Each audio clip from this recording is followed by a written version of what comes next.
Golden star Ganesh ಪ್ರೀತ್ಸೋ ಯೂತ್ಗೆ brand ambassador. ಸ್ಯಾಂಡಲ್ವುಡ್ನಲ್ಲಿ ಲವ್ ಸ್ಟೋರಿ ಸಿನಿಮಾಗಳಿಗೆ ಇವರೇ ಕೇರ್ ಆಫ್ ಅಡ್ರೆಸ್. ಗಣೇಶ್ ಸಿನಿಮಾಗಳನ್ನ ಯಾವ ಪ್ರೇಮಿಗಳು ಮಿಸ್ ಮಾಡಿಕೊಳ್ಳೋಕೆ ಸಾಧ್ಯವೇ ಇಲ್ಲ. ಗಣಿಗೆ ಈಗ ಗೋಲ್ಡನ್ ಸ್ಟಾರ್ ಪಟ್ಟ ಬಂದಿದ್ದು ಪ್ಯೂರ್ ಲವ್ ಸ್ಟೋರಿಗೆ ಜೀವ ತುಂಬಿದ್ದಕ್ಕೆ.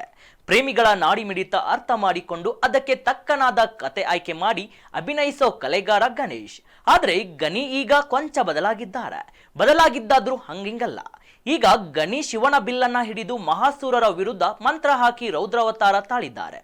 ಎಸ್, ಗಣೇಶ್ ಹೊಸ ಸಿನಿಮಾ ಅನೌನ್ಸ್ ಮಾಡಿದ್ದಾರೆ. ತೆಲುಗು ನಿರ್ಮಾಣ ಸಂಸ್ಥೆ ಪೀಪಲ್ ಮೀಡಿಯಂ ಫ್ಯಾಕ್ಟರಿ ಗಣೇಶರ ಪಿನಾಕ ಚಿತ್ರಕ್ಕೆ ಬಂಡವಾಳ ಹೂಡುತ್ತಿದ್ದು, ಧನಂಜಯ್ ಎಂಬುವವರು ಆಕ್ಷನ್ ಕಟ್ ಹೇಳಲಿದ್ದಾರೆ. ಟೈಟಲ್ ಸಮೇತ ಚಿತ್ರದ ಟೀಸರ್ ರಿಲೀಸ್ ಆಗಿದೆ. ಪಿನಾಕ್ ಎಂಬುವುದು ಗಣೇಶ್ ನಟನೆಯ 49ನೆಯ ಸಿನಿಮಾ. ಫ್ಯಾಂಟಸಿ ಆಕ್ಷನ್ ಸಿನಿಮಾ ಇದಾಗಿದ್ದು, ಇದುವರೆಗೂ ನೋಡಿರದ ಲುಕ್ ನಲ್ಲಿ ಗಣೇಶ್ ಮಿಂಚಿದ್ದಾರೆ.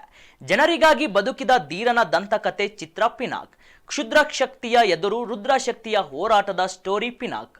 ಪಿನಾಕ್ ಎಂದರೆ ಸಂಸ್ಕೃತದಲ್ಲಿ ತ್ರಿಶೂಲ, ಶಿವನ ಬಿಲ್ಲು ಎನ್ನುವ ಅರ್ಥ ಇದೆ.